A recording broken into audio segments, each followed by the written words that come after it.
ప్రభునామన చేరువచ్చిన మీకు అందరికి కూడా మధుబాబు మినిస్ట్రీస్ తరపున శుభాభివందనాలు. ఇవాళ దేవుడు ఆత్మ కనుక ఆయన ఆరాధించే వాళ్ళం ఆత్మతోనూ సత్యంతోనూ ఆరాధించుకోవాలి. దేవుడు ఇది ఇవాళ ధ్యానాంశం ఏంటంటే ఈ మొదటి తెస్సలోనికీయులకు రాసిన పత్రిక 5వ అధ్యాయం 18వ వచనం. మొదటి తెస్సలోనికీయులకు రాసిన పత్రిక 5వ అధ్యాయం 18వ వచనంలో ప్రతి విషయమునందును కృతజ్ఞతాస్తుతులు చెల్లించుడి, ఇలాగ చేయుట యేసుక్రీస్తునందు మీ విషయంలో దేవుని చిత్తం. మన ప్రతి విషయంలో కూడా దేవుని కృతజ్ఞతాస్తుతులు చెల్లించాలి. చేసిన ఉపకారాలు 103 కీర్తనలు మనం చూసినట్లయితే కీర్తన 103లో కీర్తన 103 అధ్యాయం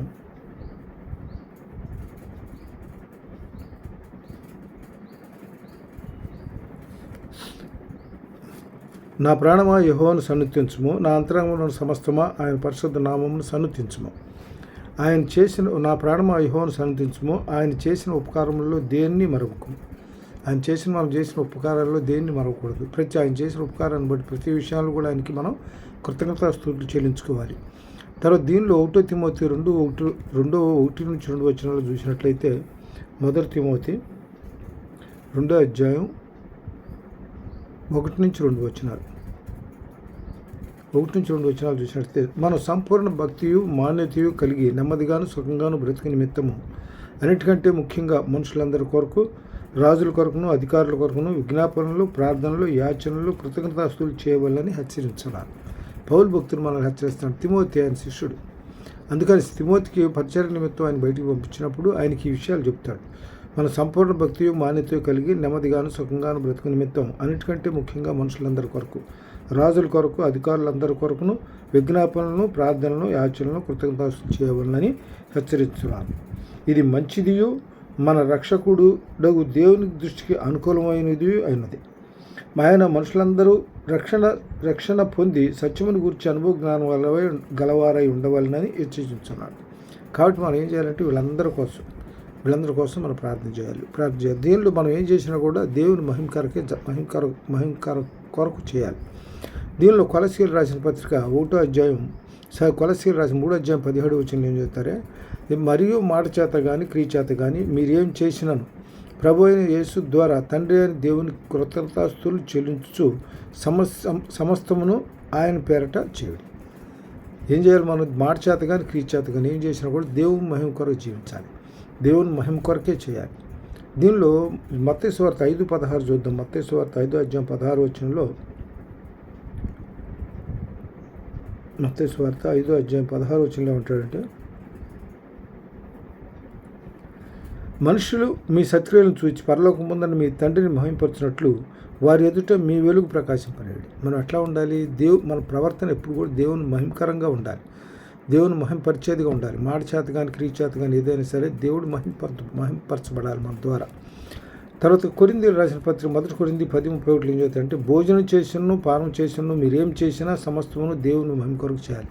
ఈవెన్ పాలన చేసినా నీళ్లు తాగినా కూడా అది కూడా దేనికి మనం దానివల్ల పొందిన శక్తిని బట్టి దేవుని మహిమకరంగా మనం జీవించగలిగి ఉండాలి. తర్వాత 1 పేతురు 4వ అధ్యాయం 4-11 వచనంలో ఏం చెప్తారంటే, 1 పేతురు 4వ అధ్యాయం 11వ వచనంలో, ఒకడు బోధించిన ఎడల దైవోక్తులను బోధించినట్టు బోధింపగలరు. మనం ఏది చేసినా దేవుని మహిమార్థమై మనం చేసే ప్రతిక్రియ ఉండాలి. మాట చేత క్రియ చేత ఏది చేసినా కూడా దేవుని మహిమ కొరకే చేయాలి. మనం బోధించిన ఎడల దేవోక్తులను బోధించినట్టు బోధింపవలను. ఒకడు ఉపచారం చేసిన ఎడల దేవుడు అనుగ్రహించిన సామర్థ్యం నందు చేయవలను. ఇందువలన దేవుడు అన్నిటిలోనూ యేసుక్రీస్తు ద్వారా మహిమపరచబడును. యుగయుగములు మహిమ ప్రభావములు ఆయనకుడును గాక. ప్రియులాడ, మిమ్మల్ని శోధించుటకు మీకు కలుగుతున్న అగ్ని వంటి మహాశ్రమను గురించి మీకేదో ఒక వింత సంభవించినట్లు ఆశ్చర్యపడకూడదు. కానీ మనకేదైనా శోధన వచ్చిందంటే ఇది వింత జరగబోతుందని మనం ఆశపడుతూ ఉంటాం. అది కరెక్ట్ కాదు. క్రీస్తు మహిమ బయలుపరచబడినప్పుడు మీరు మహాదానందంతో సంతోషించు నిమిత్తము క్రీస్తు శ్రమల్లో మీరు పాలువారై ఉన్నంతగా సంతోషించండి. క్రీస్తు శ్రమల్లో కూడా మనం పాలువారు. క్రీస్తు కొరకు మనం ఏది చేసినా కూడా క్రీస్తు శ్రమల్లో పాలువారమై ఉన్నట్టుగా చేయాలి. అంటే మన ప్రయాస ఎట్లా ఉండాలంటే క్రీస్తు కొరకై ఉండాలి. క్రీస్తు కొరకై ఉండాలి. దీనిలో ఇంకోటి ఏంటంటే 1 కొరింథీయులు రాసిన పత్రిక 15 అధ్యాయం 58 వచనం ఏం చెప్తా అంటే 1 కొరింథీయులు రాసిన పత్రిక 15 అధ్యాయం 58 వచనంలో, కాగా ప్రియ సహోదరులారా, మీ ప్రయాసము ప్రభునందు వ్యర్థం కాదని ఎరిగి స్థిరులను కదలని వారును ప్రభు కార్యాభివృద్ధి అంది ఎప్పటికీ ఆసక్తులై ఉండదు. మనం ఏం చేసినా కూడా మన ఆసక్తితో చేయాలి. అత్యాసక్తితో మనం ఏ క్రియ చేసినా కూడా దేవుని పట్ల మన ప్రయాస వ్యర్థం కాదని ప్రభు పట్ల ఆసక్తి కలిగి ప్రభు కార్యాల్లో ఆసక్తిగా మనం కార్యాలు జరిగించాల్సిన వారంగా ఉంటాం. తర్వాత దీనిలో విశ్వాసి ఏ విషయంలో ఆసక్తి కలిగి ఉండాలి. ఒక విశ్వాసి, దేవుని నమ్మని బిడ్డ విశ్వాసిగా తన జీవితంలో దేని విషయంలో ఆసక్తి కలిగి ఉండాలి. మొదటిది ఏంటంటే ప్రార్థన చేయటం అందు ఆసక్తి కలిగి ఉండాలి. ప్రార్థన చేయటం అందు, బైబిల్ చదవటం అందు, దేవుని వాక్యాన్ని ధ్యానించడం అందు ఆసక్తి కలిగి ఉండాలి. ప్రార్థన చేయటంలోకి వచ్చేటప్పటికి కొలసీలు రాసిన పత్రిక 4వ అధ్యాయం 2వ వచనంలో ఏం చెప్తా అంటే, కొలసీలు రాసిన పత్రిక 4వ అధ్యాయం 2వ వచనంలో, ప్రార్థన యందు నిలకడగా ఉండి కృతజ్ఞత గలవారై దాని యందు మెలకుగా ఉండు. ప్రార్థన యందు ఎట్లా ఉండాలి? నిలకడగా ఉండాలి. ఇప్పుడు నిలకడగా ఉండాలి. కృతజ్ఞత గలవారై దాని యందు మెలకుగా ఉండాలి. కృతజ్ఞత కలిగి ఉండాలి. కృతజ్ఞతతో మన ప్రార్థన విజ్ఞాపనలు ఎట్లా ఉండాలంటే, దేవుడు చేసిన మేలును బట్టి ప్రార్థన విజ్ఞాపనలు ఎట్లా ఉండాలి? కృతజ్ఞతతో కూడినటువంటి ప్రార్థనగా ఉండాలి మనది. తర్వాత దీనిలో ఇంకోటి ఏంటంటే, అపోస్తులు రాసిన పత్రిక అపోస్తుల కార్యం 2వ అధ్యాయం, దీనిలో 1 శామ్యూయలు 12:23లో మాట చెబుతాడు. 1 శామ్యూయలు 12:23లో చూడండి, నా మట్టుకు నేను మీ నిమిత్తం ప్రార్థన చేయటం మానుట వలన యెహోవాకు విరోధముగా పాపం చేసిన వాడు నగుదును. శామ్యూయలు ప్రవక్త అంటాడు. శామ్యూయలు ప్రవక్తగా దేవుడు ఎంచుకున్నాడు. దేవుడు ప్రతి విషయంలో కూడా దేవునికిను ప్రజలకి మధ్య రాయబారిగా శామ్యూయలు ఉంటాడు. శామ్యూయలు ద్వారా దేవుని యొక్క క్రియలు జరిపిస్తూ ఉంటాడు. అందువల్ల ఇక్కడ ఈయన ఏమంటాడంటే, నా మట్టుకు నేను మీ నిమిత్తం ప్రార్థన చేయటం మానుట వలన యెహోవాకు విరోధముగా పాపం చేసేవాడు నగుదును. అది నాకు దూరమగును గాక. కానీ శ్రేష్టమైన చక్కని మార్గం మీకు బోధించును. మనం బోధించే మార్గం అట్లా ఉండాలి, మంచిదైన శ్రేష్టమైనదిగా ఉండాలి.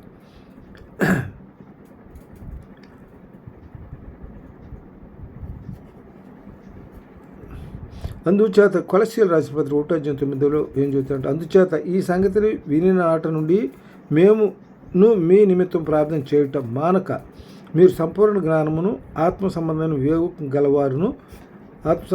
గలవారును ఆయన చిత్తమును పూర్ణముగా గ్రహించువారినై ప్రతి సత్కార్యములో సఫలులగుచు దేవుని విషయమైన జ్ఞానముందు అభివృద్ధి పొందుచు అన్ని విషయంలో ప్రభును సంతోషపెట్టినట్లుగా ఆయనకు తగినట్టుగా నడుచుకొనవలెననియు ఆనందంతో కూడిన పూర్ణమైన ఓర్పును దీర్ఘశాంతమును కనపరచినట్లు ఆయన మహిమ శక్తిని బట్టి సంపూర్ణ బలంతో బలపరచబడాలని తేజోవాసులైన పరిశుద్ధుల స్వాస్థ్యంలో పాలువరగుటకు మనలను కృతజ్ఞతాస్తులు చెల్లింపవాలని దేవుని బతిమాలుకొంటున్నారు. మన ప్రతి విషయంలో కూడా దేవుని బతిమాలుకోవాలి, కృతజ్ఞతాస్తులు చెల్లించాలి. ప్రతి విషయంలో కూడా మనం యాచనలు చేయాలి. ప్రార్థన విజ్ఞాపనలతో కృతజ్ఞతల యాచనలతో అన్ని వేడుకోవాలి. తర్వాత దీనిలో ఈ విశ్వాస ఏ విషయంలో ఆసక్తి కలిగి ఉండాలంటే, అపోస్తుల కార్యం 12వ అధ్యాయం 5వ వచనంలో ఏం చెబుతాడంటే, అపోస్తుల కార్యం 12వ అధ్యాయం 5వ వచనంలో ఇక్కడ ఎవరి గురించి చెబుతాడు? పేతురు గురించి చెబుతాడు. 12వ అధ్యాయం 5వ వచనంలో,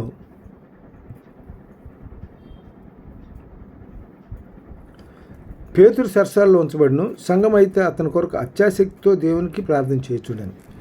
అంటే అత్యాసక్తితో ప్రార్థన చేయటం వల్ల ఏమైందనమాట, చెరసాల నుంచి పేతురు బయటికి నడిపించబడ్డాడు, దేవదూత చేత బయట. ఈ సందర్భం ఏంటంటే, ఇక్కడ జరిగింది ఏంటంటే, ఇక్కడ ఈ పేతురు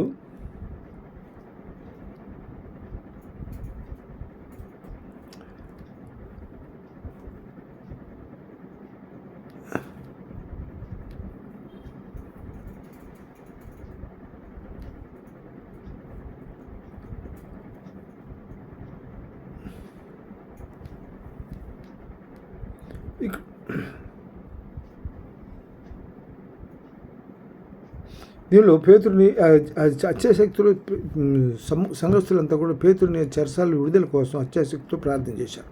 అది ఇక్కడ సందర్భం ఏంటంటే పేతురు చెరసాలలో ఉంచబడిను. సంఘం అయితే అతని కొరకు అత్యాశక్తితో దేవుని ప్రార్థించుడు. హేరోదు అతన్ని వెలుపలికి తీసుకురావాలని ఉండగా ఆ రాత్రే పేతురు 2 సంఖ్యలలో బంధింపబడి 2 సైనికుల మధ్య నిద్రించుండెను. మరియు కావలి వారు తలుపు ఎదుట చెరసాల కాచుండెను. 5వ ప్రభు దూత అతని దగ్గర నిలిచి అతడుండిన గదిలో వెలుగు ప్రకాశించను. దూత పేతురు పక్కన తట్టి త్వరగా లెమ్మని చెప్పి అతని లేపగా సంఖ్యలు అతని చేతుల నుండి ఊడిపడెను. అప్పుడు దూత అతనితో నీవు నడుము కట్టుకొని చెప్పులు తొడుక్కొని మనను. అతడు అలాగూ చేసిన తర్వాత దూత నీ వస్త్రం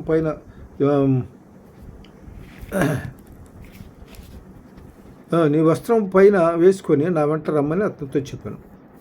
అతడు వెలుపలికి వచ్చి దూత వెంబడి వెళ్ళి దూత వలన జరిగినది నిజంగా జరిగినని గ్రహింపక తన దర్శనము కలిగినని తలంచాను. మొదటి కావలిని 2వ కావలిని దాటి పట్టణమునకు పోవు ఇనుప గవ్వేని యొద్దకు వచ్చినప్పుడు దానంతట అదే వారికి తెరుచుకొని వారు బయలుదేరి ఒక వీధి దాటిన వెంటనే దూత అతన్ని విడిపోయాను. పేతురు తెలివి వచ్చి ప్రభువు తన దూతను పంపి హేరోదు చేతుల్లో నుండి యూదుల ప్రజలు నాకు చేయు నిర్దేశించిన వాటిని అన్నిటినీ నన్ను తప్పించి ఉన్నాడని ఇప్పుడు నాకు నిజంగా తెలుస్తున్నది. అంటే దేవుని కార్యాలు ఎట్లా ఉంటాయంటే ఆశ్చర్యకరంగా ఉంటాయి. దేవుడు ఏం చేస్తాడు? వీళ్ళు అత్యాశక్తి సంఘం ఎప్పుడైతే దేవుని పేతురు విడుదల కోసం సంఘం అత్యాశక్తి ఎప్పుడైతే ప్రార్థన చేస్తుందో దేవుని దూతలు వచ్చి ఏం చేస్తాయంటే అతన్ని కాపాడుతాయి. దేవుని దూతలు కాపాడుతాడు. దీనిలో ఆయన నడవలసిన మార్గం ఆయన నేర్పుతాడు మనకి. దీనిలో ఇంకోటి ఏంటంటే లోకాసువార్త 18వ అధ్యాయం 1వ వచనంలో లోకాసువార్త 18వ అధ్యాయం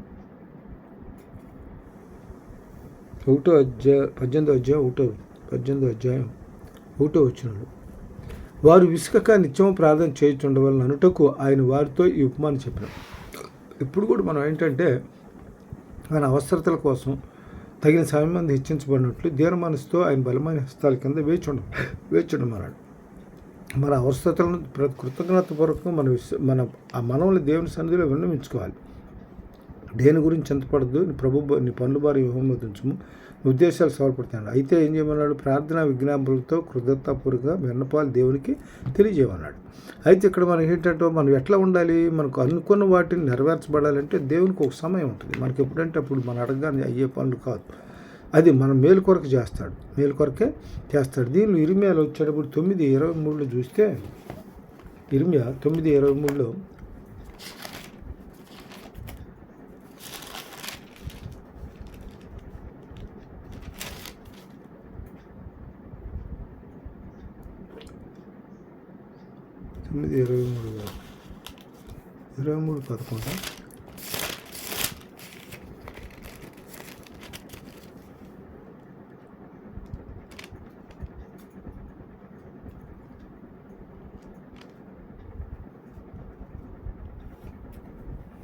23:11 ఇర్మియా 9:23 ఏం చెప్తా ఇర్మియా గ్రంథంలో ఏం చెప్తారంటే ఆయన మన గురించి ఉద్దేశించినటువంటి సంగతులు మేలుకరంగానే ఉంటాయి కానీ కీడుగా ఉండవు. మనకని జరిగేది దేవుడు మన ఎడలో తనకు ఉద్దేశం మేలు చేయాలనే ఉద్దేశం ఉంటుంది. అందువల్ల ఏంటంటే ఇక్కడ మనకి విసుకక మనం నిత్యం ప్రార్థన చేయించుండవాలని ననుటకు ఆయన వారితో చెప్పిన ఉపమానం దీనిలో ఉపమానం గురించి మనం తీసుకున్నట్లయితే ఇక్కడ చిన్న ఉపమానం చెబుతాడు. చిన్న ఉపమానం ఏంటంటే దీనిలో చూద్దాం.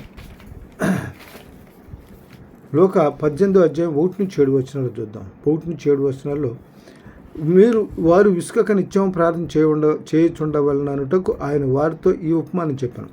అంటే నిత్యం ప్రార్థన చేయటం వల్ల ఏమవుతుందంటే మనం అడిగిన వాటిని ఇవాళ కాకపోతే రేపైనా పొందుకోగలుగుతాం. ఏదేమైనా కూడా అడుగుడు ఇచ్చేదను తట్టు తీయబడి అన్నాడు కనుక మనం అడగాలి.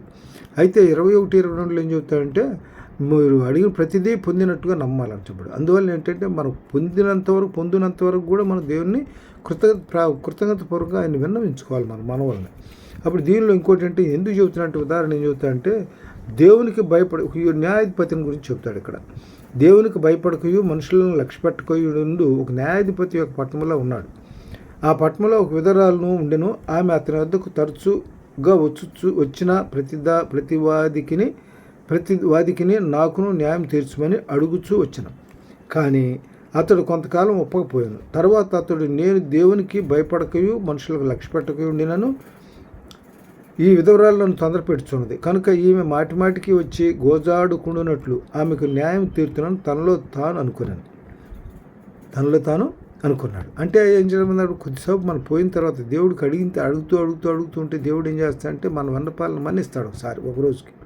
అట్లాగే న్యాయాధిపతి వాడు ఎవరిని లక్ష్య పెట్టినటువంటి మనుషులు లక్ష్య పెట్టడు, దేవునికి భయపడ్డు. అలాంటి వాడే ఈ విధవరాల యొక్క కోరికను మన్నించి ఆవిడ తీర్పు తీరుస్తాడు.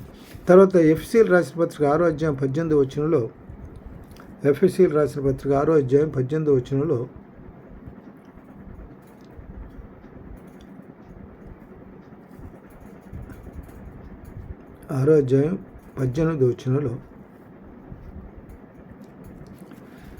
ఆత్మల ప్రతి సమయంలో ప్రతి విధమైన ప్రార్థన విజ్ఞాపన చేయొచ్చు, ఆ విషయమై సమస్త పరిస్థితుల నిమిత్తమును పూర్ణమైన పట్టుదలతో విజ్ఞాపన చేయొచ్చు, మెలకుగా ఉండడు.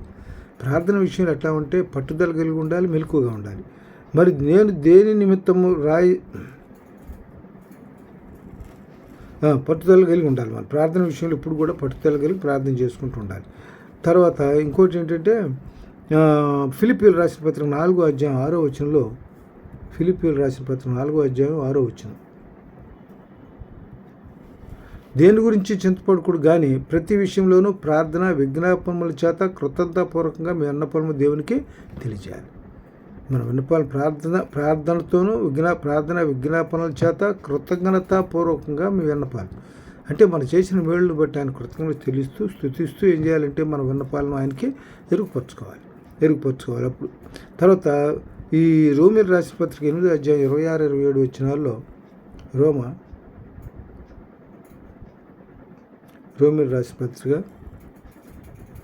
8వ అధ్యాయం 26-27.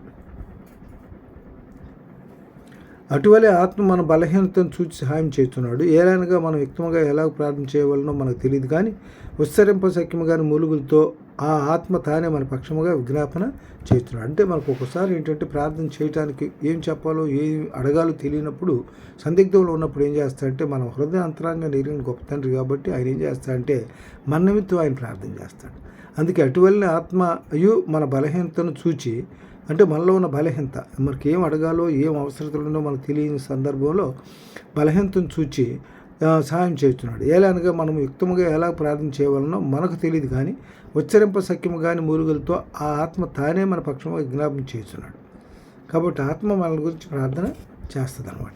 కొన్ని సందర్భాలు మనం చేయాలని ఉంటుంది. కొన్ని మనోవేదనను బట్టి కానీ దేన్ని బట్టి కానీ శారీరక బలహీనతను బట్టి కానీ మనం దేవునికి విన్నవించుకోలేని సమయంలో మన పక్షంగా పరిశుద్ధాత్మ దేవుడు మన గురించి దేవుడికి విన్నవిస్తాడు. తర్వాత ఇంకోటి ఏంటంటే దీనిని మొదటి తెస్సలోనికీయులకు రాసిన పత్రిక దీనిలో రోమీయులకు రాసిన పత్రిక 12-11 చూద్దాం. రోమీయులకు రాసిన పత్రిక 12వ అధ్యాయం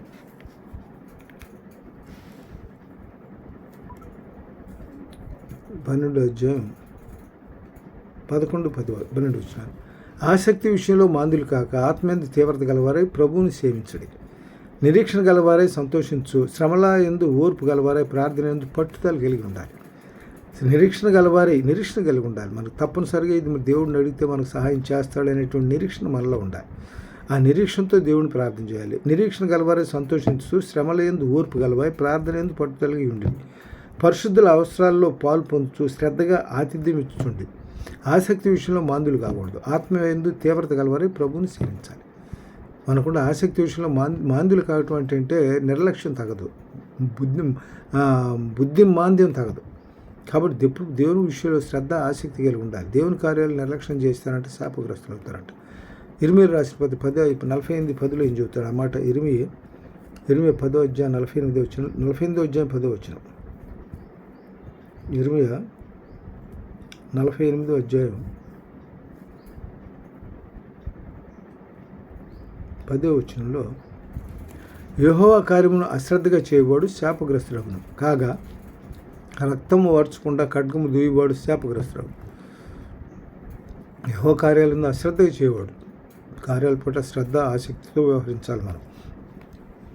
తర్వాత దీనిలో అపోస్తల కార్యం 17:25-26 చూద్దాం. అపోస్తల కార్యం అపోస్తలుల కార్యం 17 అధ్యాయం 25 నుంచి 26 వచనాలు.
తర్వాత దీనిలో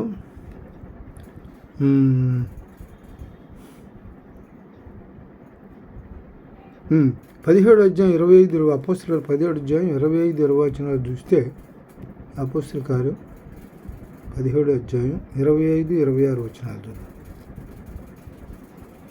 17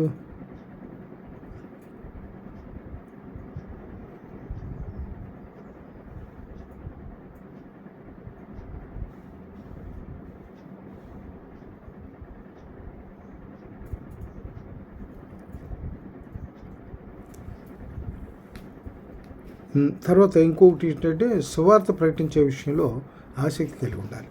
సువార్త ప్రకటించే విషయంలో ఆసక్తి కలిగి ఉండాలి. దీనిలో 1 కొరింథీయులకు రాసిన పత్రిక 9 అధ్యాయం 16 వచనంలో చూద్దాం. 1 కొరింథీయులకు రాసిన పత్రిక 9 అధ్యాయం 16 వచనం. నేను సువార్త ప్రకటించున్నాను, నాకు అతిశయ కారణం లేదు.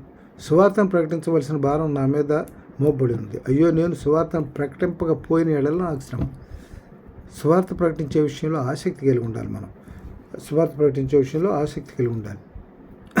అయితే ఇక్కడ సువార్త ప్రకటించే విషయంలో 4వ రోమీయులకు రాసిన 4 అధ్యాయం 2వ వచనంలో ఏం చెబుతుందంటే, అబ్రహాం క్రియల మూలంగా నీతిమంతులను తీర్చబడిన ఎడల అతనికి అతిశయ కారణం కలుగును కానీ అది దేవుని ఎదుట కలుగుతుంది.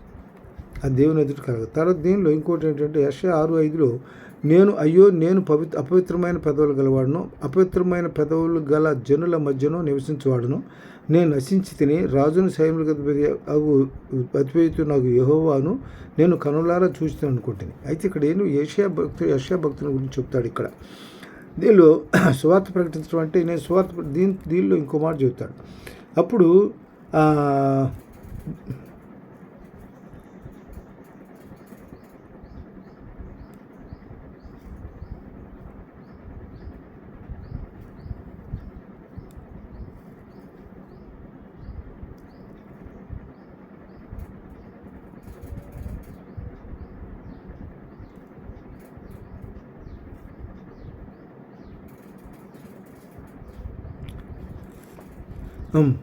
ఇక్కడ దీనిలో ఏమవుతుందంటే ఈ 6వ అధ్యాయం యెషయా 5:5లో ఏమంటాడంటే, నేను అపవిత్రమైన పెదవులు గలవాడును, అపవిత్రమైన పెదవులు గల జనుల మధ్యను నివసించేవాడును, నేను నశించి తిని రాజును సైన్యులకు అధిపతి నాకు యెహోవాను నేను కనులారా చూస్తున్నాను అనుకుంటుంది. అప్పుడు శరాపులలో ఒకడు తాను బలిపేట మీద నుండి కారుతో తీసిన నిప్పు చేత పట్టుకొని నా యొద్దకు ఎగిరి వచ్చి నా నోటికి దాన్ని తగిలించాను. అది నీ పెదవులకు తగిలిను కనుక నీ పాపమునకు ప్రాయశ్చిత్తమాయను, నీ దోషములు తొలగిపోయాను అను. అప్పుడు ఎవరిని పంపెదను, మా నిమిత్తం ఎవడు పోవునని ప్రభు సెలవిగా వింటిని. అంతటి నేను చిత్తగించము, నేను పోయి నేనున్నాను, నన్ను పంపమంటాడు. దేనికి? సువార్త పరిచర్య నిమిత్తం నేనున్నాను, పంపమంటాడు. ఇక్కడ అయినను నీవు పోయి జనులతో ఇట్లను, మీరు నిత్యము వినుచుందురు కానీ గ్రహింపుకుందురు, నిత్యము చూచుందురు కానీ తెలుసుకొనుకుందురు.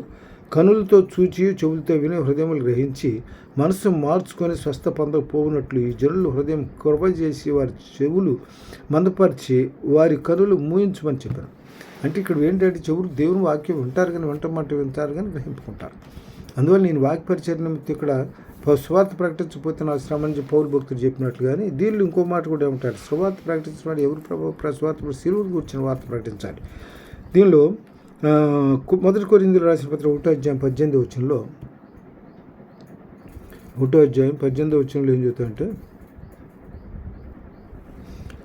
సిలువను గురించిన వార్త రక్షించు వారికి విరితమ్మ కానీ రక్షించబడుతున్న మనకు దేవుని శక్తి అన్నది. రక్షించబడే మనకి దేవుని శక్తి అన్నది. దీనిలో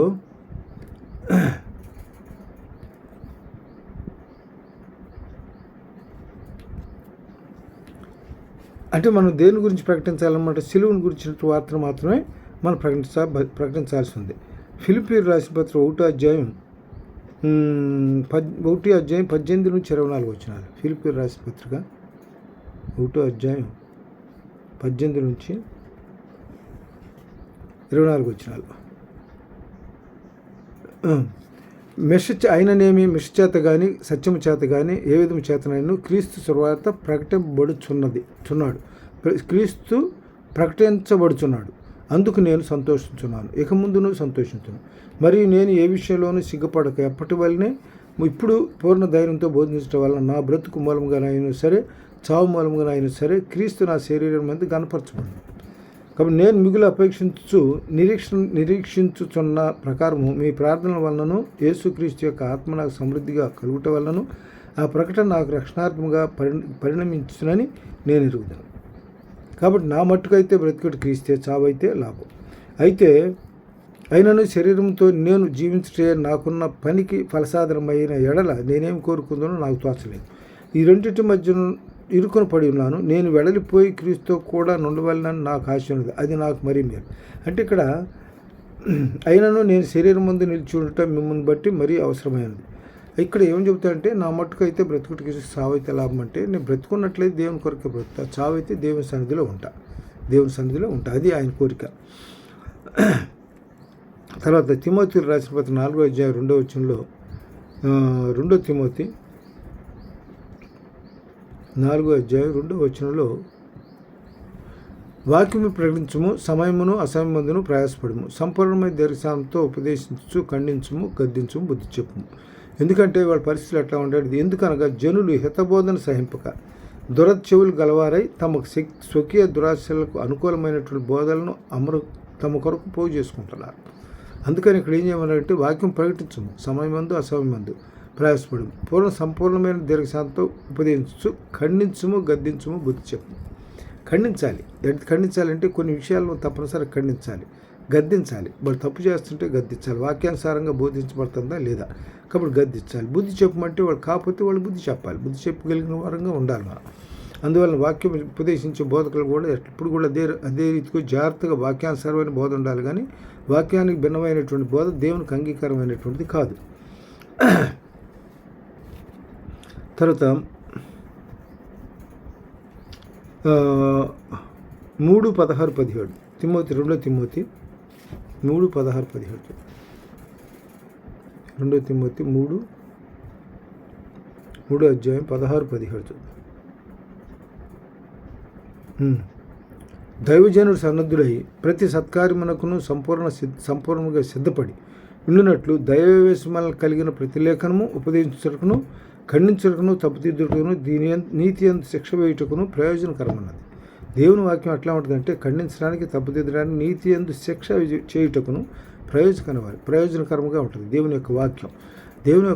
దీనిలో చెప్తాడు. కీర్తనలో ఏం చెబుతాడంటే 119వ కీర్తనలో ఆయన వాక్యం నా పాదాలకు దీపము, త్రోవకు వెలుగున ఉందని చెప్తాడు. అంటే పాదాలకు దీపము, త్రోవకు వెలుగు, తప్పు నడక పడకుండా, కాలు జారిపోకుండా, పాదాలకి దీపం అంటే మనం ఎక్కడన్నా మట్టిలో కాలు జారి పడకుండా ఏమవుతుందంటే దీపం మట్టి ఉంది అని చెప్పి తెలియపరుస్తుంది వాక్య కాదు దీపం. తర్వాత త్రోవకు వెలుగు, మనం ఎక్కడో చీకట్లో పడిపోయి గుంటలో పడిపోకుండా త్రోవకు వెలుగు చూపిస్తాడు. దీనిలో ఐగుప్తు నుంచి ఇశ్రాయేలు జనాంగా నడిపించినప్పుడు దేవుడు వాళ్ళు నడిపించిన రాత్రిపూట అగ్నిస్తంభాన్ని, పగలేమన్నా మేఘస్తంభాన్ని పెట్టాడు. ఎందుకంటే మేఘస్తంభం రాత్రిపూట ఏమన్నా అగ్నిస్తంభం వెలుతురు కనపడటం వస్తుంది, పగలు ఎండదెబ్బ తగలకుండా. కాబట్టి ఆ రకంగా దేవుడు వారిని కాపాడుకుంటూ నడిపించాడు. తర్వాత దీనిలో ఇక్కడ రోమిలకు రాసిన పత్రిక 15:17 చూద్దాం ఒక మాట. రోమిలకు రాసిన పత్రిక 15వ అధ్యాయం, రోమిలకు రాసిన పత్రిక 15వ అధ్యాయం 17వ వచనంలో,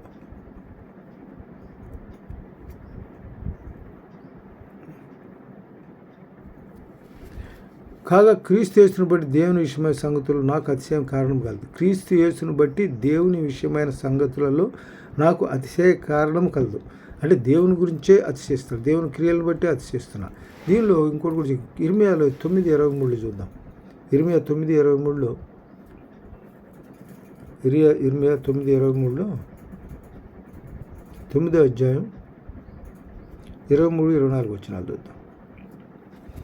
యెహోవా ఇలాగ సెలవిస్తున్నాడు, జ్ఞాని తన జ్ఞానం బట్టి, సూర్యుడు తన సౌర్యాన్ని బట్టి అతిశింపకూడదు, ఐశ్వర్యవంతుడు తన ఐశ్వర్యాన్ని బట్టి అతిశింపకూడదు. అతిశయించువాడు దేన్ని బట్టి అతిశింపవలనగా, భూమి మీద కృప చూపుచు నీతి న్యాయములు జరిగించున్న యెహోవాను నేనే ఆయన గ్రహించి నన్ను పరిశీలనగా తెలుసుకుంటూ బట్టి అతిశింపవలను. అట్టి వానిలో నేను ఆనందించేవాడిని యెహోవా సెలవిస్తున్నాను. దేవుని బట్టి మనం అతిశయం దేనిలో లేదు, దేవుని బట్టే మనం అతిశయం. మన కారణం అతిశయ కారణం ఏం కావాలి, ఏదై ఉండాలి, దేవుని బట్టే మనం అతిశయ కారణంగా ఉండాలి. అది తర్వాత దీనిలో ఆత్మల రక్షణ కొరకు ఆసక్తి కలిగి ఉండాలి. ఆత్మలు రక్షించే విషయంలో ఆసక్తి. దైవజనుడు ఎట్లా ఉన్నాడంటే, విశ్వాసి ఆత్మల రక్షణ మొట్టమొదటి సువార్త ప్రకటించడంలో ఆసక్తి కలిగి ఉండాలి, ప్రార్థన పట్ల ఆసక్తి కలిగి ఉండాలి. చివరిగా ఏంటంటే ఆత్మల రక్షణ కొరకు ఆసక్తి కలిగి ఉండాలి. రోమిలకు రాసిన పత్రిక 10వ అధ్యాయం 1వ వచనంలో చూద్దాం. రోమిలకు రాసిన పత్రిక 10వ అధ్యాయం 1వ వచనంలో, సహోదరులారా, ఇశ్రాయేలీయులు రక్షణ పొందవలనని నా హృదయాభిలాషయు వారి విషయమై నేను దేవునికి చేయు ప్రార్థన ఉన్నది. ఇజ్రాయేలీస్ అంటే మనమే. మనం అంటే ఏమిటి? దేవుని అబ్రహాం సంతానం, ఇస్మాయిల్ సంతానం, ఇస్సాకు సంతానం, మనమే ఇజ్రాయేలీస్ అంటే. ఇజ్రాయేలీస్ అంటే ఇక్కడ మనకి యాకోబుని ఇజ్రాయేలుడిగా ఎంచబడతాడు. పేరు యాకోబు పేరు ఇజ్రాయేల్గా పేరు మార్చబడుతుంది. దేవుడితో పోరాడి గెలుస్తాడు. దేవుడితో పోరాడి గెలిచినప్పుడు అప్పుడు ఏం చేస్తాడు? దేవుడు నీ పేరు ఇక్కడ నుంచి యాకోబు అనబడదు, ఇజ్రాయేల్ అనబడతాను అంటాడు. ఆ ఇజ్రాయెల్ సంతానమే, ఇజ్రాయెల్ సంతానం ఈ మధ్య 12 గోత్రాలకు చెందిన వాళ్ళు. 12 గోత్రాలకు చెందిన సంతానమే ఇస్సాకు సంతానం, ఇస్మాయిల్ సంతానం, అబ్రహాం సంతానం, వీళ్ళంతా. కాబట్టి సోదరులు ఇజ్రాయేలు రక్షణ పొందవాలనే నా హృదయాభిలాషయు వారి విషయం నేను దేవునికి చేయు ప్రార్థన ఉన్నది. దీనిలో ఇంకో మాట ఏం చెబుతాడు? మత్తయి సువార్త 8వ అధ్యాయంలో మాట చూద్దాం. మత్తయి సువార్త 8వ అధ్యాయంలో ఒక సందర్భం చెబుతాడు. 8వ అధ్యాయంలో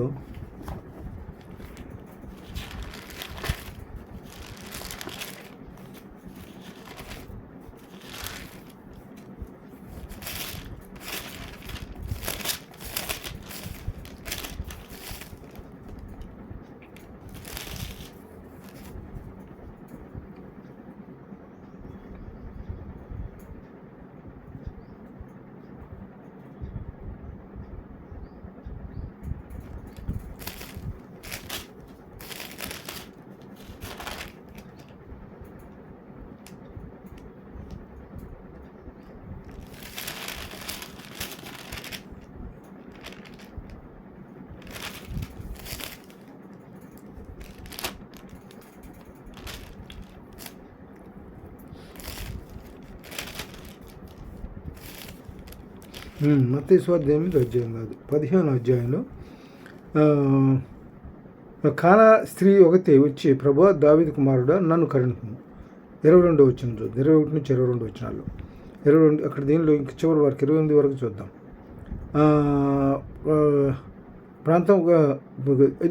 ఆ ప్రాంతం నుండి కానాను స్త్రీ ఒకటి వచ్చి, ప్రభువా దావీదు కుమారుడా నన్ను కరుణించుము, నా కుమార్తె దెయ్యం పట్టి బహు బాధపడుతున్నది కేకలు వేసింది. అందుకు ఆయన ఆమెతో ఒక్క మాట అయినా చెప్పలేదు. అప్పుడు ఆయన శిష్యులు వచ్చి ఆమెను మనం వెంబడి వచ్చి కేకలు వేయుచున్నది కనుక ఈమెను పంపివేయమని ఆయన్ను వేడుకొనగా, ఆయన ఇశ్రాయేలు ఇంటివారైన నశించు గొర్రెల యొద్దకే కానీ మరి ఎవరి యొద్దకు నేను పంపబడలేదు.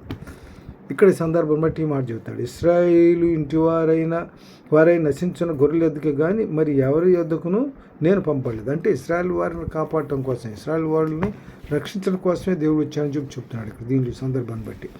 ఆత్మల రక్షణ కొరకు అంటే ఇశ్రాయేలుకి రక్షణ పొందాలని ఆయనకి అభిలాష అయింది. 1 శామ్యూయలు 15:11 ఏం చెబుతాడంటే, 1 శామ్యూయలు రాసిన మొదటి గ్రంథం 15:11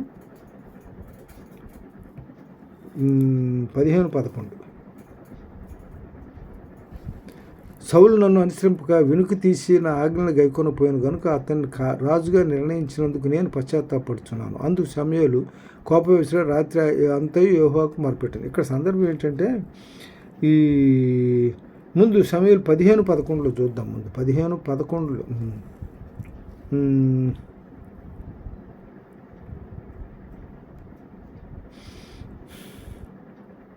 15:1 ఏం చెబుతాడంటే అసలు మొదట్లో దేవుడు ఏం చేస్తాడు, సౌలుని రాజుగా ఎంపిక చేస్తాడు. ఒక దినమున సమూయేలు సౌలును పిలిచి, యెహోవా ఇశ్రాయేలులకు తన జనుల మీద నేను రాజుగా అభిషేకించుటగా నన్ను పంపాను. దేవుడు ఏం చేస్తాడంటే సౌలుని ఇజ్రాయెల్ మీద రాజుగా ఎంపిక చేయడానికి సమూయేలు అభిషేకించడానికి సమూయేలు పంపుతాడు. అయితే ఇక్కడ సందర్భం ఏమవుతుంది, తర్వాత ఏమవుతుందంటే సౌలు పంపుతాడు, అతన్ని ఏమన్నా ఇజ్రాయెల్ రాజ్యానికి రాజుగా ఎంపిక చేయబడతాడు. తర్వాత 15వ అధ్యాయం 11వ వచనంలోకి వచ్చేటప్పటికి ఏమవుతుందంటే సౌలు నన్ను అనుసరింపక, అక్కడ ఏంటంటే గర్విస్తాడు సౌలు. గర్వించి ఏం చేస్తాడు, సౌలు నన్ను అనుసరింపక వెనుతీసి నా ఆజ్ఞలను గైకొనకపోయాను కనుక అతన్ని రాజుగా నిర్ణయించినందుకు నేను పశ్చాత్తాపడుతున్నాను. అందుకే సమూయేలు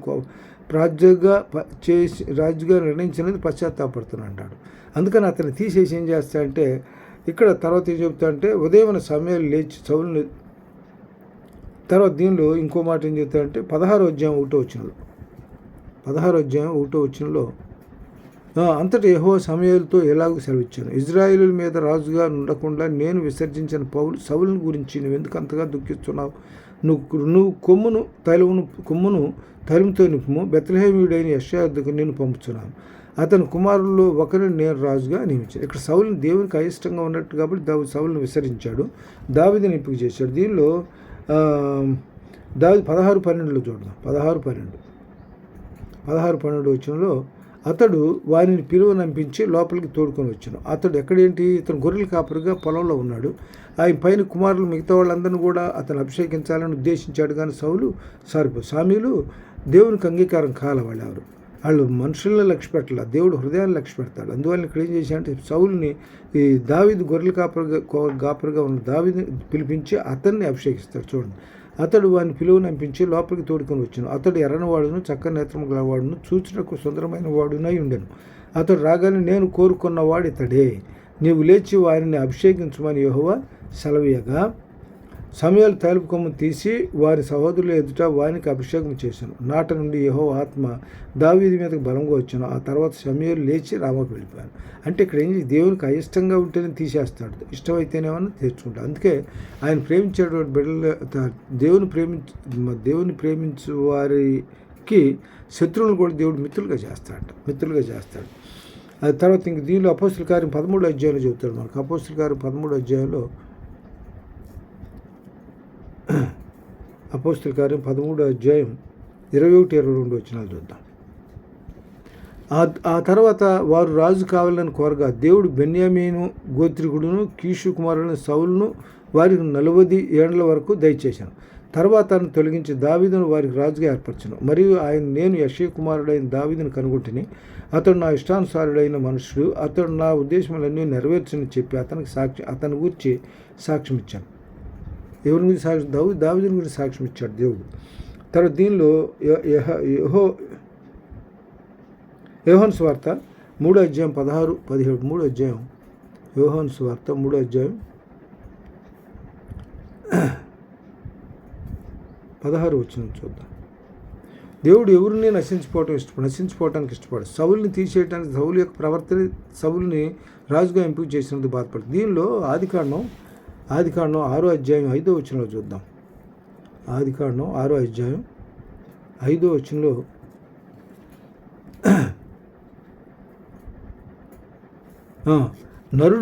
నరుల చెడుతనం భూమి మీద గొప్పదనియు వారి హృదయం యొక్క తలంపులోని ఊహ అంతా ఎల్లప్పుడూ కేవలం చెడ్డదని యెహోవా చూచి తాను భూమి మీద నరులను చేసినందుకు యెహోవా సంతాపం నుండి తన హృదయంలో నొచ్చుకొనను. అక్కడ సంతాపం చెందాడు. ఒకడు సౌలుని రాజుగా చేసిన ఇక్కడ సంతాపం చెందాడు. ఆదికాండంలో లేని ప్రజల్ని తన రూపం చూపించిన సృష్టించిన ప్రజల విషయంలో వాళ్ళ ప్రవర్తన బట్టి అక్కడ పశ్చాత్తాపం చెందాడు, సంతాపం చెందాడు. అక్కడ అది నాశనం చేశాడు. ఇక్కడ సౌలుని రాజుగా పక్క తెప్పించాడు. దేవునికి విరోధంగా రూపింపబడిన ఆయుధం వర్దిలదు. వేచన కానీ ఆలోచన కానీ జ్ఞానం కానీ ఇది కూడా వర్దిలదు. దేవుని అనుకూలమైనటువంటి ఇది అనుకూలంగానే మనం దేవుని యొక్క అడుగుజాడల్లో నడవాల్సింది తప్ప దేవుని చిత్తానికి అనుగుణంగా నడుచుకోవాలి. అంతేగా భిన్నమైన నడక దేవునికి అంగీకారం కాదు. తర్వాత యోహాను సువార్త 3:16-18 వచనాలు చూద్దాం. యోహాను సువార్త 3:16 నుంచి చూద్దాం. దేవుడి దృష్టిలో ఎవరు నశించిపోవటం ఇష్టం లేదు. అందరూ బాప్తిసం తీసుకు అందరు రక్షణ పొంది దేవుని రాజ్య వారసులు కావాలని ఆయన కోరిక. ఈ 16 వచనం చెప్తాడు చూడండి. 3:16లో యోహాను సువార్త 3:16 వచనంలో, దేవుడు లోకమును ఎంతో ప్రేమించను, కాగా తన అద్వితీయ కుమారునిగా పుట్టిన వాని యందు విశ్వాసముంచు ప్రతివాడును నశింపక నిత్యం పొందినట్లు ఆయన అనుగ్రహించాను. లోకము తన కుమారుని ద్వారా రక్షణ పొందిరికే కానీ లోకమునకు తీర్పు తీర్చుకో దేవుడు ఆయన లోకంలో పంపలేదు. అందరు రక్షణ మార్గం వైపు నడిపించడానికే. ఆయన యందు విశ్వాసించు వానికి తీర్పు తీర్చబడదు. విశ్వాసింపని వాడు దేవుని అద్వితీయ కుమారుని నామందు విశ్వాసం ఉంచలేదు కనుక వానికి ఇంతకు మునిపే తీర్పు తీర్చబడింది. ఇంత మునిపే ఆ తీర్పు ఇదే. వెలుగు లోకమునకు వచ్చిన కానీ తమ క్రియలు చెడ్డమైనందున మనుషులు వెలుగును ప్రేమగా చీకటినే ప్రేమించారు. చీకటినే ప్రేమించి సాతాను శోధనలో పడిపోయి దుష్కార్యములు చేయు ప్రతివాడు వెలుగును ద్వేషించును. తన క్రియలు దుష్క్రియలుగా కనబడుకుండునట్లు వెలుగునద్దకు రాడు. అంటే వాడు తప్పు చేసిన వాడు ఏం చేస్తాడంటే వెలుగులోకి రాడు. చీకటి క్రియలు వాళ్ళు ఉన్నాయి. కాబట్టి దేవుని ఎదురు రావాలంటే దేవుడు వెలుగుగా ఉన్నాడు కాబట్టి వాళ్ళ క్రియలన్నీ కూడా వాడు మొత్తం వాడి గురించి స్కాన్ చేసేస్తాడు దేవుడు. అందువలన అక్కడ రావడానికి భయపడతాడు. దుష్కార్యాలు చేసేవాడు దేవుని ఎదురుకు రాలేడు. తర్వాత 36 వచనం చూద్దాం. 36 దీనిలోనే యోహాను 36 వచనంలో, కుమారుని యందు విశ్వాసం ఉంచేవాడే నిత్య జీవం గలవాడు. కుమారుని విధేయుడు కానివాడు జీవము చూడడు కానీ దేవుని ఉగ్రత వారి మీద నిలిచి ఉండరు. దేవుని ఉగ్రత వారి మీద నిలిచి ఉండడు. 5వ అధ్యాయం 24 చూద్దాం. యోహాను సువార్త 5వ అధ్యాయం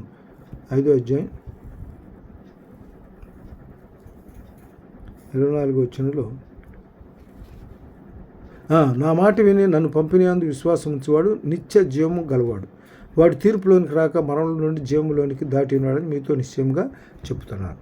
ఆయన మాట విని ఆయన అడుగుజాడలు నడుచుకోరు. 29వ వచనం కూడా చూద్దాం. 29వ వచనంలో, మేలు చేసిన వారు జీవ పునరుద్ధానమును, కీడు చేసిన వారు తీర్పు పునరుద్ధానం పోతాడు. ఇప్పుడు తీర్పు జరుగుద్ది. అక్కడ తీర్పు జరుగుద్ది. దేనిలో 24వ వచనంలో ఏమన్నా తీర్పు చేస్తాడు. 24వ వచనంలో ఏమన్నా, నా మాట విని నన్ను పంపినందు విశ్వాసం ఉంచుడు నిత్య జీవము కలవాడు. వాడు తీర్పులోనికి రాక మరణంలో నుండి జీవంలోనికి దాటి ఉన్నాడు నిశ్చయంతో చెప్తాను. అంటే తీర్పు జరుగుద్ది. తీర్పు జరుగులో అందులో ఏమవుతుందంటే 29వ వచనంలో ఏమవుతుందంటే, మేలు చేసిన వాడు ఏమైనా జీవ పునరుద్ధానికి వెళ్తాడు, మీ కీడు చేసిన వాడు ఏమన్నా తీర్పు పునరుద్ధానికి వెళ్ళిపోతాడు. యోహాను సువార్త 15వ అధ్యాయం 1-8 కూడా చూద్దాం. యోహాను సువార్త 15వ అధ్యాయం 1-8 వచనాల్లో చూద్దాం. నేను నిజమైన ద్రాక్షవల్లిని, నా తండ్రి వ్యవసాయకుడు. నాలో ఫలింపని ప్రతి తీగ ఆయన తీసి పారవేయను. ఫలించు ప్రతి తీగ మరియు ఎక్కువగా ఫలింపవాలని దానిలోని పనికిరాని తీగలను తీసివేయను. నేను మీతో చెప్పిన మాటను బట్టి మీరు ఇప్పుడు పవిత్రులై ఉన్నారు. నా యందు నిలిచియుండు, మీ యందు నేను నిలిచియుందును. తీగ ద్రాక్షవల్లిలో నిలిచి ఉంటేనే కానీ తనంతట తానే ఎలాగో ఫలించదో అలాగే నా యందు మీరు నిలిచినట్లయితే మీరు ఫలిస్తారు. ద్రాక్షవల్లి నేను, తీగలు మీరు. ఎవడు నా యందు నిలిచియుండునో నేను ఎవరినందు నిలిచియుందునో వాడు బహుగా ఫలించను. నాకు వేరుగా ఉండి మీరేమీ చేయలేరు. తర్వాత చివరికి 11వ అధ్యాయం 25-26 వచనాలు తీసుకొని ముగించుకుందాం. 11వ అధ్యాయం 25-26 వచనాలు. అందువలన యేసు పునరుద్ధానమును జీవమును నేనే. నా యందు విశ్వాసం ఉంచుమోడు చనిపోయినను బ్రతుకును, బ్రతికి నా యందు విశ్వాసం ఉంచు ప్రతివాడిని ఎన్నటికీ చనిపోడు. ఈ మాట నమ్ముతున్నావా అని ఆమెను అడిగి, ఆమె, అవును ప్రభువా, నీ లోకమునకు రావాల్సిన దేవుని కుమారుడైన క్రీస్తు అని నమ్ముతున్నాను అని ఆయనతో చెప్పాను. ఆమె ఈ మాట చెప్పి వెళ్ళి బోధకుడు వచ్చి నేను పిలుచున్నాను ఆయన సాధువులను. మరియు ఇక్కడ జరిగిన సందర్భం ఏంటంటే, బ్రతికి నా యందు విశ్వాసం ఉంచువాడు ప్రతివాడును ఎన్నటికి చనిపోడు, నా యందు విశ్వాసం ఎన్నటికి చనిపోడు. దీనిలో యేసు పునరుద్ధానమును జీవమును నేనే. నా యందు విశ్వాసం ఉంచువాడు చనిపోయిన బ్రతుకును. బ్రతికి నా యందు విశ్వాసం ఉంచువాడు ప్రతివాడు ఎన్నటికీ చనిపోడు. నా మాట నమ్ముచున్నావు అని అడుగుతాడు. ఇక్కడ సందర్భం ఏంటంటే లాజరు చచ్చిపోతాడు. లాజరు చచ్చిపోయిన తర్వాత వచ్చి లేట్ అవుతుంది, 4 రోజుల తర్వాత వస్తాడు. ఆయన ఆరోగ్యంగా ఉన్నప్పుడు వస్తే బతికేవాడు అనేటువంటి విశ్వాసం మార్త మరియలో ఉంది. కానీ ఆయన రావటం లేట్ అయింది. లేట్ అయ్యేటప్పటికి వచ్చిన తర్వాత అంటది, అయ్యా నువ్వు ముందుగా వచ్చినట్లయితే నా తమ్ముడు బ్రతికుండేవాడు అని చెప్పినాడు. చెప్తుంది ఆయనతో అంటది, ఆ మాట అంటది. అంటే అప్పుడు ఏమంటాడంటే, నా యందు విశ్వాసం ఉంచు ప్రతివాడు ఎన్నటికి చనిపోడు. అంటే ఇక్కడ ఏంటంటే కాన్ఫిడెంట్గా ఏం చెప్తున్నాడు, అతను చనిపోలేదు, బ్రతికే ఉన్నాడని మాట చెప్తున్నాడు, విషయం చెప్తున్నాడు. అయితే ఇక్కడ నువ్వు నమ్ముటిని వశమైతే దేవుని యొక్క మహిమను చూస్తావు అంటాడు. అప్పుడు ఏం చేస్తాడంటే సమాధి దగ్గర పోయి ఆ రాయి దీపిచ్చి లాజరు బయట రామంటే లాజరు కట్టబడిన వస్త్రాలతోనే బయటకు వస్తాడు. అంటే దేవుడిని దృష్టిలో ఎవరు ఆయన యందు విశ్వాసం ఉంచాడు ఎన్నటికీ చచ్చిపోడు. ఆయన విశ్వాసం ఉంచినవాడు ఎన్నటికీ చచ్చిపోడు. కాబట్టి కొద్ది వాక్యం ఏంటంటే ఆయన పట్ల మన విశ్వాసం కలిగి దేవుని యొక్క అడుగుజాడలు ఆయన చిత్తానుసారంగా మనం నడుచుకుంటే మనకి ఏ మేలు కొద్దివాడు. దేవుని యెహోవాను ఆశ్రయించిన వారికి ఏ మేలు కొద్దివాడు, ఏ మేలు చేయకుండా మానడు. దీనిలో ఇంకో మాట చెబుతాడు. దీనిలో మొదటి